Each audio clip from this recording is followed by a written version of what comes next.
No Salmo 127.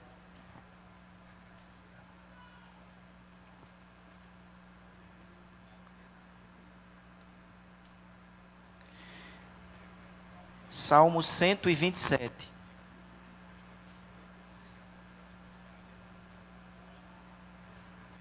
Se o Senhor não edificar a casa, em vão trabalham os que a edificam.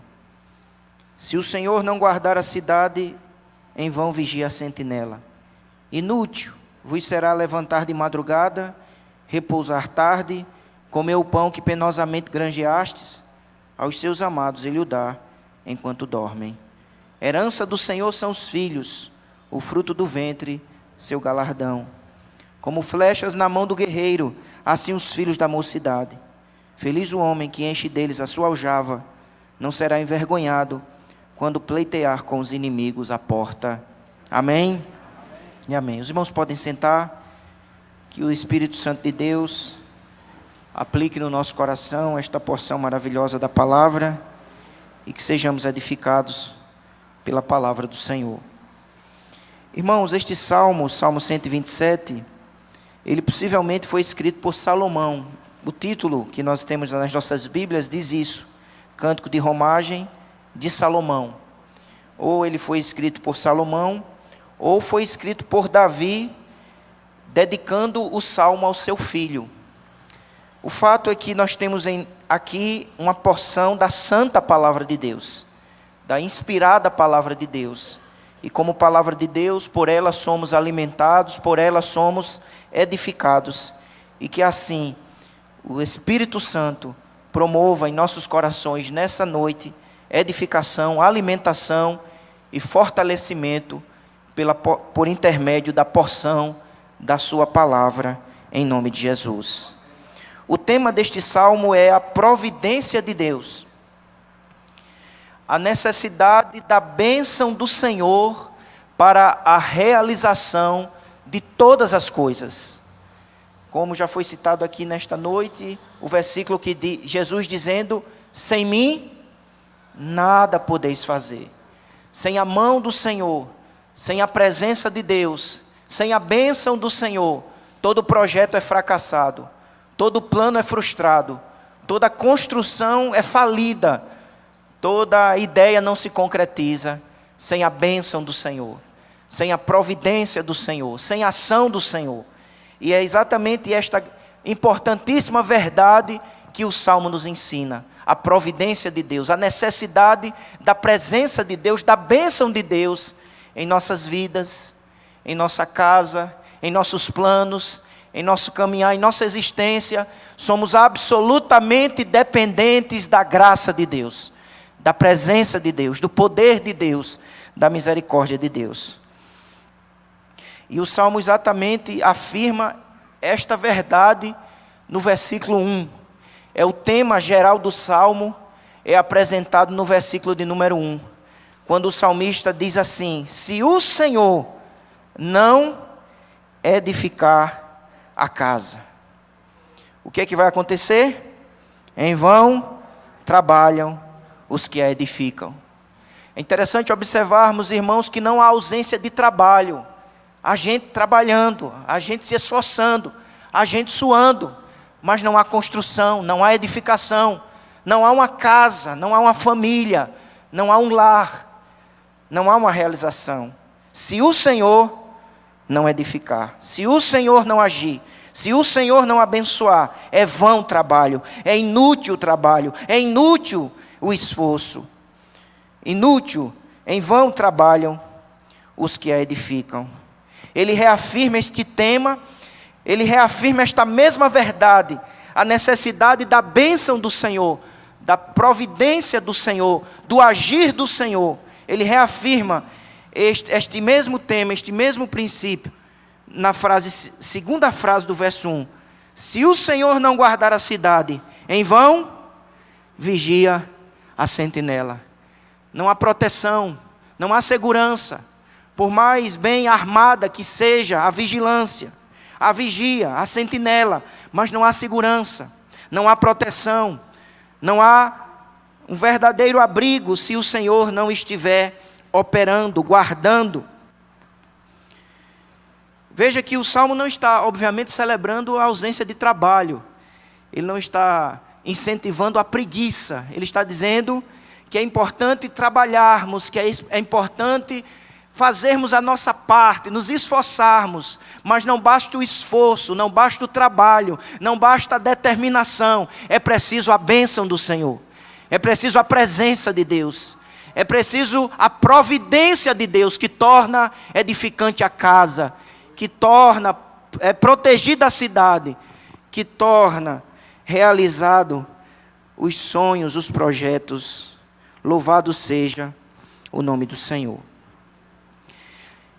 Após, irmãos, afirmar o tema, após o salmista afirmar o tema do Salmo, no verso 1, que é a providência de Deus, a absoluta necessidade da bênção de Deus para qualquer coisa que queremos realizar, ele vai dar 2 exemplos. O primeiro exemplo nós lemos no verso 2, e o segundo exemplo nós lemos no verso de 3 ao 5. O primeiro exemplo é alguém que está trabalhando. Veja, ele vai exemplificar esta verdade dizendo assim, verso 2: inútil vos será levantar de madrugada. Ele descreve um homem que se levanta cedo, bem cedinho. Ele está disposto a trabalhar. Mas ele diz, ele se levanta de madrugada, o sol ainda nem nasceu, ele já está de pé. Ele é alguém que acorda muito cedo e dorme muito tarde, porque ele diz, e repousa tarde. Ele come o pão que penosamente granjeou. Ele é alguém esforçado, ele é alguém que está suando a camisa.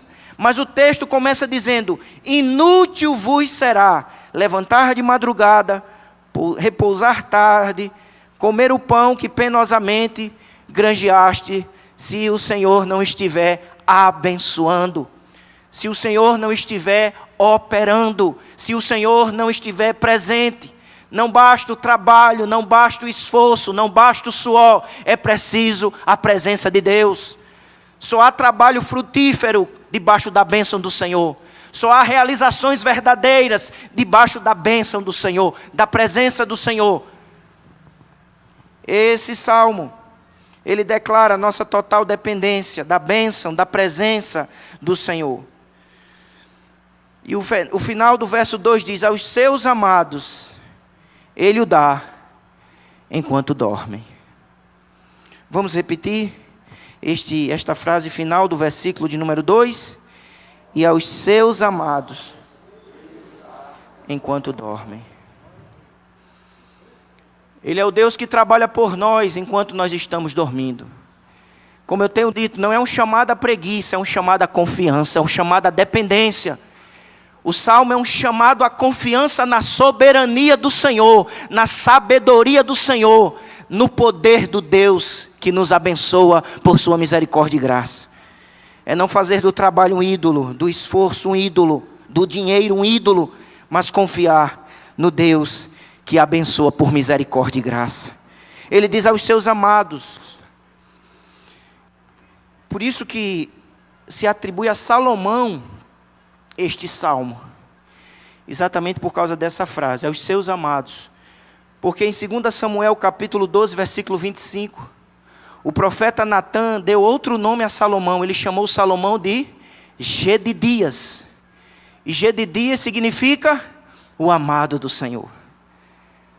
Salomão foi considerado amado pelo Senhor. Mas há um outro que foi considerado amado do Senhor. Ele foi supremamente amado e este foi Jesus Cristo.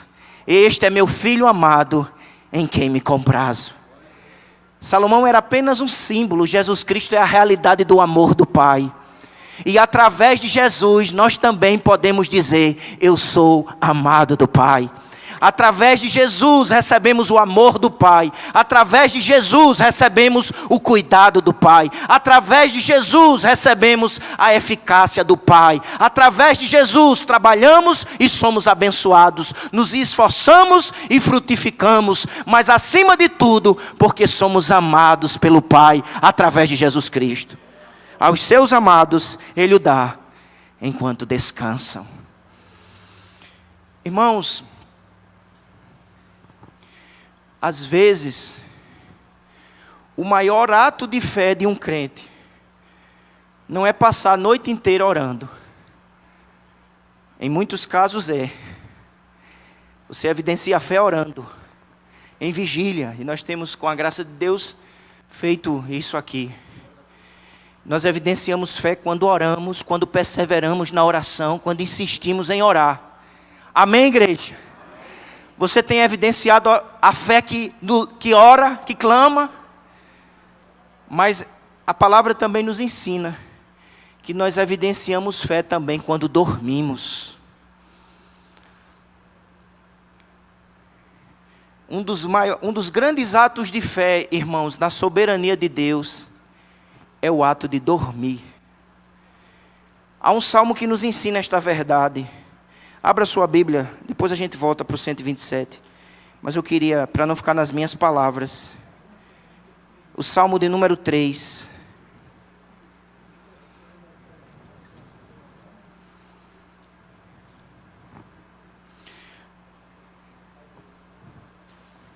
Salmo 3, versículo 1, o que diz, igreja? Senhor, como tem crescido o número dos meus adversários, são numerosos os que se levantam contra mim. É exatamente, irmãos, neste salmo, aonde o salmista Davi nos revela este contexto de inimigos, um contexto difícil, de gente querendo esmagá-lo, matá-lo, destruí-lo. É nesse contexto que ele vai dizer no versículo de número 5: deito-me e pego no sono, acordo, porque o Senhor me sustenta. Eu estou rodeado de inimigos, eu estou rodeado de tribulações, mas eu sei que sou amado por este Deus soberano. E enquanto eu me deitar, é algo extraordinário, porque ele diz: deito-me. Uma coisa é você se deitar e outra coisa é você dormir. Mas ele diz as duas coisas: deito-me e pego no sono. Sabe qual é o segredo do salmista? Porque o Senhor me sustenta. Um dos mais extraordinários atos de fé é dormirmos, é deitarmos e dormirmos e sabermos, enquanto estamos dormindo, o Senhor que nos ama, nos sustenta, nos guarda, trabalha em nosso favor. Ele é o Senhor da nossa vida, Ele é o castelo forte da nossa alma, Ele é a cerca que nos protege. Aos seus amados Ele dá enquanto dormem. Ele dá proteção, Ele dá livramento, Ele dá vida, Ele dá paz, Ele dá renovo. Deito-me e pego no sono, acordo.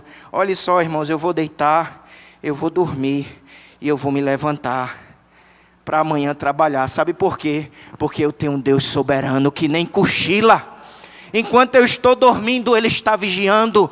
E eu posso dizer: eleva os meus olhos para os montes, de onde me virá o socorro? O meu socorro vem do Senhor que fez os céus e a terra. Não deixará vacilar o teu pé. Aquele que te guarda não tosquenejará. Eis que não tosquenejará, nem dormirá o guarda de Israel. Ele nem cochila nem dorme. Enquanto o meu corpo se cansa, eu preciso dormir. Há um Deus que vigia, que sustenta, que guarda. Bendito seja o nome do Senhor.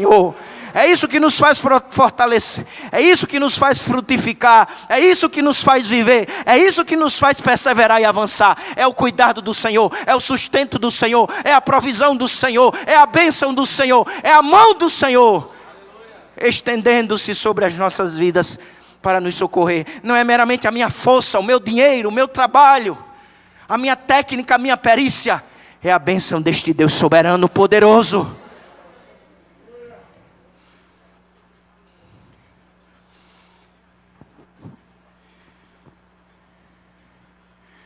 Ele diz mais ainda no 3: deito-me, pego no sono. E ainda no verso 6, 3:6: não tenho medo de milhares do povo que tomam posição contra mim de todos os lados.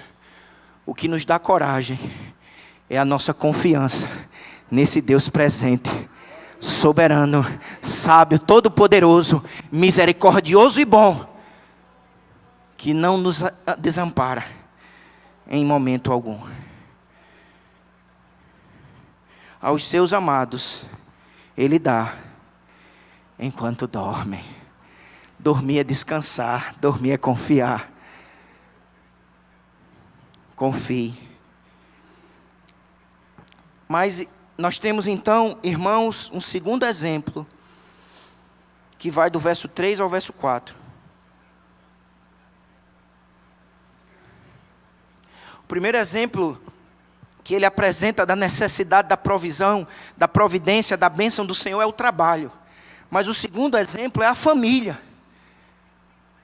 Casa, cidade, trabalho, família. Todas as áreas da nossa vida necessitam da presença do Senhor. Da bênção do Senhor, ou dentro ou fora. Precisamos da bênção do Senhor, da presença do Senhor. E agora ele vai falar exatamente da família. A família, irmãos, só existe por causa da bênção do Senhor. Herança do Senhor, verso 3, são os filhos. O fruto do ventre, o seu galardão. São palavras sinônimas, herança é galardão, é dádiva, dádiva é herança.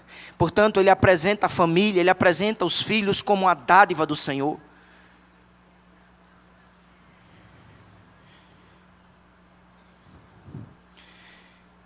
Dádiva do Senhor são os filhos, herança do Senhor, bênção. E ele vai nos mostrar por que os filhos são dádivas. Ele nos mostra dizendo 3 coisas. Ele diz filhos, família. Filhos aqui inclui a família de um modo geral, mas ele especificamente está falando dos filhos. Ele diz, irmãos, que os filhos são dádivas do Senhor por 3 razões. Primeiro, porque eles pertencem ao Senhor. Por isso que ele usa essa expressão, herança do Senhor. Não é sua, é do Senhor. Somos mordomos. Deus nos deu os nossos filhos, mas primordialmente os nossos filhos pertencem ao Senhor, porque é dele. Foi ele que possibilitou a vida, a existência. Nós somos cuidadores, auxiliadores. Nós não somos donos, nós não somos proprietários. Nós somos pais que somos chamados a cuidar, orientar, auxiliar. Sermos exemplos, instrutores, sacerdotes, porque o dono dos nossos filhos é o Senhor, que os trouxe à existência. Filhos são dádivas do Senhor, em primeiro lugar, porque pertencem ao Senhor. Família, filhos são dádivas do Senhor, porque são mantidos e sustentados pelo Senhor. Um escritor, comentarista bíblico chamado Mateus Henry, ele disse, ele que envia bocas, enviará alimento se confiarmos nele. O que envia a boca, envia os alimentos, a provisão, ele sim é o dono e o sustentador de sua casa. Tanto na perspectiva familiar como eclesiástica.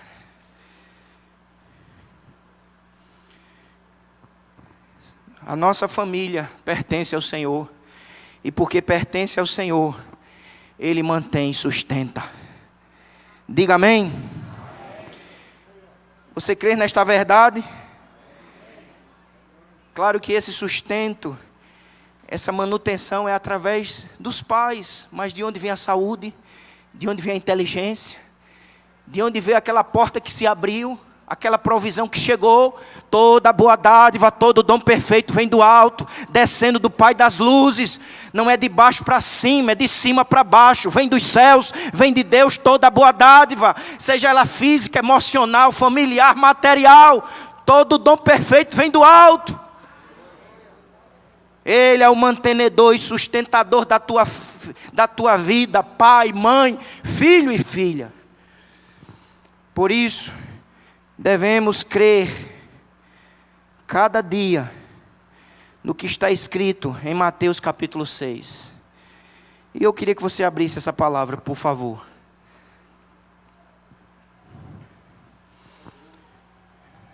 O que diz? Mateus capítulo 6 reafirma esta verdade que está apresentada no Salmo 127. O Senhor sustenta, o Senhor abençoa, o Senhor mantém. Por isso, vos digo, não andeis ansiosos pela vossa vida. 6:25. Quanto ao que haveis de comer ou beber, nem pelo vosso corpo, quanto ao que haveis de vestir. Não é a vida mais do que o alimento? E o corpo mais do que as vestes? Jesus está dizendo, aquele que deu o maior, não pode dar o menor. Aquele que deu o corpo não pode dar a veste. Aquele que deu a vida não pode dar o alimento. Observai as aves do céu, verso 26, não semeiam, não colhem, não ajuntam em celeiros, contudo, o que é que diz, igreja? Vosso Pai Celestial as sustenta. Porventura, não valeis vós muito mais do que as aves? Qual de vós, por ansioso que esteja, pode acrescentar um côvado ao curso de sua vida? Por que andais ansiosos quanto ao vestuário? Considerai como crescem os lírios do campo. Eles não trabalham nem fiam. Eu, contudo, vos afirmo que nem Salomão, em toda a sua glória, se vestiu como qualquer deles. Ora, se Deus veste assim a erva do campo, que hoje existe e amanhã é lançada no forno, quanto mais a vós outros, homens de pequena fé. Portanto, não vos inquieteis dizendo: que comeremos, que beberemos, ou com que nos vestiremos, porque os gentios é que procuram todas estas coisas, pois vosso Pai Celestial sabe que necessitais de todas elas. Vamos juntos, o 23, o 33 e o 34.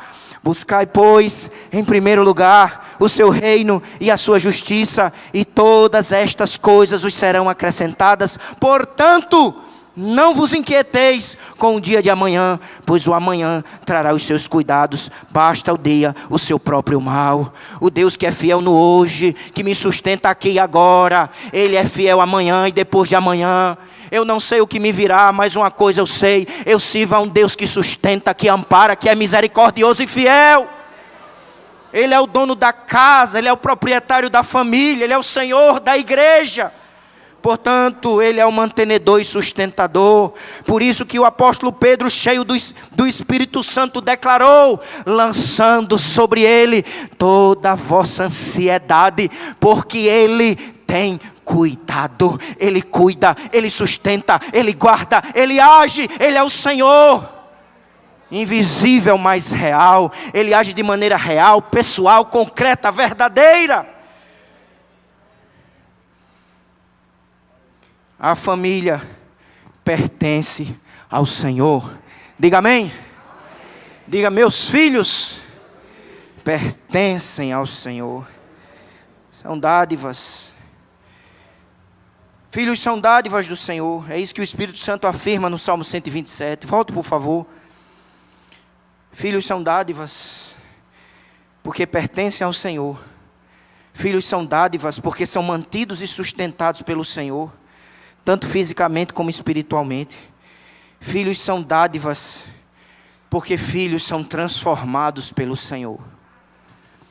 E aqui, irmãos, o salmista, utilizando-se de poesia, apresenta o milagre da transformação que Deus é capaz de efetuar na vida dos nossos filhos. Ele diz assim: como flechas na mão do guerreiro, assim os filhos da mocidade. Ele diz que filhos são flechas. Flechas não nascem, flechas são produzidas, flechas são construídas. Antes de ser flecha, era um pedaço de pau, cheio de nódoas e espinhos. Para ser flecha, passou pela mão do celestial carpinteiro, que escolhe soberanamente, trabalha poderosamente e transforma aquilo que é imprestável naquilo que é belo, útil para a glória de Deus. Os filhos são flechas porque recebem do Senhor transformação.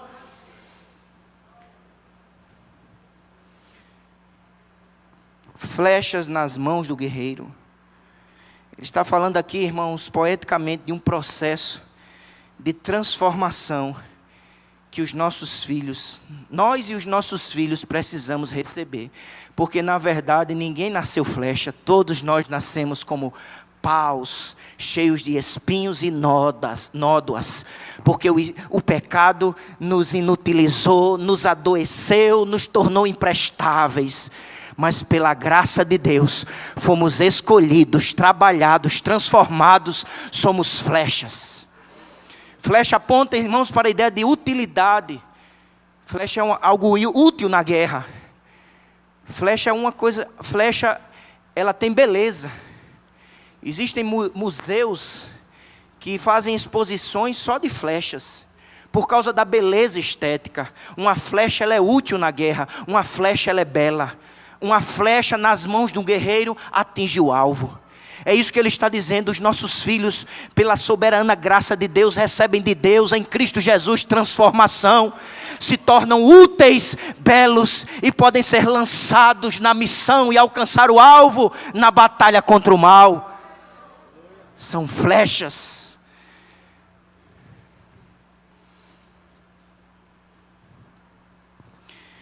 Amém, igreja? Você é uma flecha nas mãos do Senhor.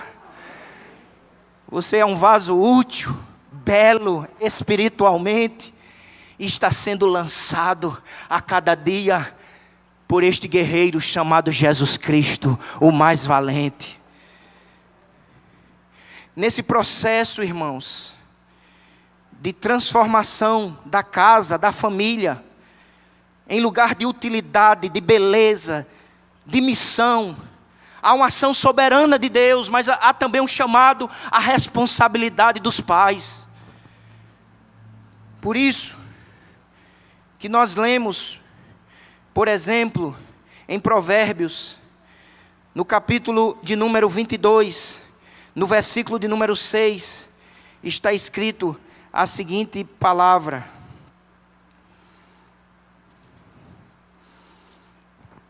22:6. Ensina a criança no caminho em que deve andar, e ainda quando for velho, não se desviará dele. Provérbios 24:3.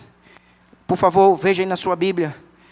Com a sabedoria edifica-se a casa, e com a inteligência ela se firma. Meus amados irmãos, Deus é soberano para transformar, mas nós como pais somos responsáveis para ensinar, para instruir. Porque, irmãos, o instrumento que o Espírito Santo de Deus usa para transformar os nossos filhos em flecha é a palavra de Deus. A palavra transforma, a palavra no poder do Espírito Santo liberta, edifica, muda corações. A palavra precisa voltar ao seio da família, ser lida, meditada, porque continua sendo palavra viva, palavra de Deus, poderosa, inspirada pelo Espírito Santo, a voz do Senhor. E o instrumento que o Senhor usa para promover a edificação. Por isso que Paulo, escrevendo em 2 Timóteo, capítulo 3, versículo 16, ele diz: toda escritura é inspirada por Deus e útil para o quê? Corrigir, redarguir, orientar, educar, para que o homem de Deus encontre a perfeição. Filhos são dádivas do Senhor, porque pertencem ao Senhor, são mantidos pelo Senhor e transformados pelo Senhor.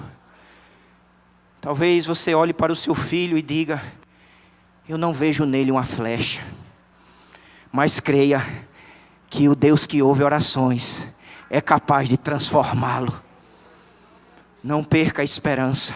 Há um Deus de poder e de misericórdia que continua transformando pedaços de pau cheio de espinhos em flechas úteis, belas e que cumprem a missão.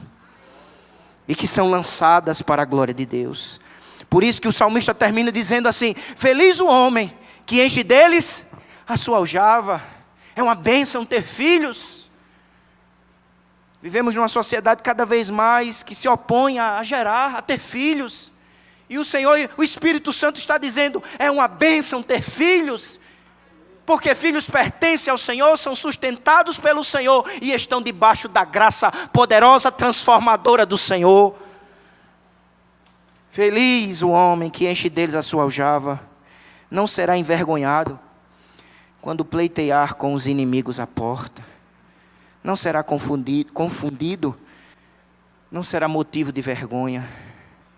Eu preciso, irmãos, encerrar esta palavra, mas eu gostaria de afirmar aqui 3 lições conclusivas desta palavra. Primeira, este salmo, irmãos, nos chama a abandonarmos a preocupação excessiva. Trabalhe, se esforce, mas acima de tudo, confie no Senhor. durma em paz, deite, durma e se levante para viver mais um dia debaixo da graça do Senhor, do sustento do Senhor, que te deu o mais necessário, e o mais necessário nós temos: perdão de pecados, reconciliação com o Altíssimo, vida eterna, herdeiro dos céus e da ressurreição. Fuja da preocupação doentia, fuja da ansiedade. E a única maneira de vencermos a preocupação excessiva, a ansiedade doentia, é confiando no Deus soberano, o Deus da providência, Jeová Jireh, que nos ama por intermédio de Jesus Cristo. Quando Jesus ensina os seus discípulos a orar, a primeira frase que Jesus ensina na oração é: Pai. Você vai orar e vai dizer: Pai nosso, eu tenho um Pai celestial perfeito presente. E quando eu vou falar dos problemas, eles já não serão tão grandes e tão intransponíveis, porque em primeiro lugar eu olho para o Pai, o amor do Pai, a grandeza do Pai, as promessas do Pai, a fidelidade do Pai. E é confiando nele que vencemos a preocupação excessiva, a ansiedade doentia, a depressão que nos abate, a melancolia insistente. É confiando na presença do Pai, no amor do Pai, no trabalhar do Pai.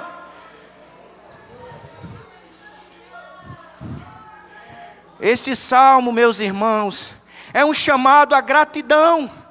É um chamado a fugirmos da presunção e da ingratidão. Porque se eu casei, se você casou, se a sua família é uma bênção, dádiva, galardão, se seus filhos são flechas, glorifique ao Senhor. Porque a graça de Deus é a presença do Senhor. Não basta o meu suor, o meu trabalho, o meu esforço, o meu ensino. É necessária a ação do Espírito, o poder do céu. Portanto, se tem bênção, se tem vitória, se tem salvação, se tem provisão, glorifica o nome do Senhor. Sobe à igreja para adorar, para agradecer aquilo que tu tens, aquilo que conquistastes, aquilo que recebestes. É inútil o trabalho, é vão o suor, o esforço, se o Senhor não abençoar. Se tem bênção, é porque tem agir gracioso do Senhor. Confie, dependa e ore. Que esta noite seja noite de oração. Que possamos orar e dizer: Senhor, perdoa a minha ansiedade, perdoa a minha preocupação excessiva, que é uma evidência da minha incredulidade. Perdoa-me e ensina-me a confiar de verdade, a orar, mas também dormir, sabendo que Tu estás no controle de tudo. Confie, dependa e ore. Ore em gratidão, ore confiando, ore intercedendo por aquele esposo que ainda não é flecha, por aquela esposa, por aquele filho. O celeste carpinteiro, o poderoso e misericordioso carpinteiro, continua vivo e ativo na vida dos que creem, na vida dos lares que buscam e que dependem do seu agir. Louvado seja o nome do Senhor. Que Deus nos ajude, que Deus nos abençoe, que Deus nos torne gratos mais e mais, em nome de Jesus.